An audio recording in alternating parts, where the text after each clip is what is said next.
Sa mga nangita og talagsaong pangregalo nining nagsingabot nga Valentine's Day, mamahimo kunong masuwayan kining mga buwak nga plastic o ginawa sa recyclable materials nga mulungtad pa. Sama na lang sa lungsod sa Carmen nga ang paggama nini ang gikabisihan karon sa mga pineriso. Ang report ni Nico Serino.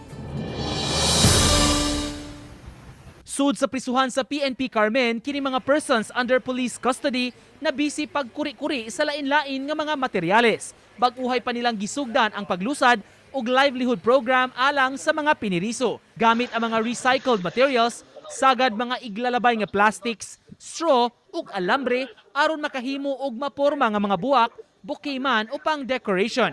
Inisyatibo ang programa sa hepe sa lungsod aron makahatag og paglaom ug panginabuhian sa mga piniriso. Sagad kanila taod-taod na sa prisuhan ug walay mga bisita. May pipila sab kuno kanila nga kamaunang daan manggama niini. Nangita sila og pamaagi na mahurot nila lang oras na sila kalingawan at the same time maka-earn pa sila og kwarta.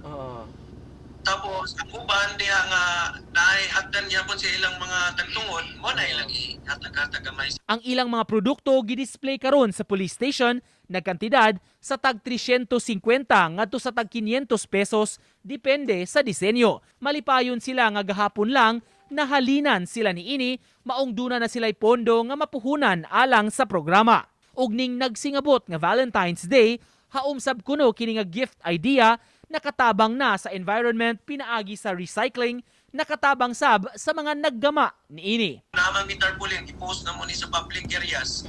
Nanay mga ni-contact sa kuha magpabuhat sila og flowers, artificial na flowers. Haong kayo ni. Haong kayo ni siya labi na ron na Valentine season na. Uban ni Godfrey Relien, Nico Sereno, Balitang Bisdak.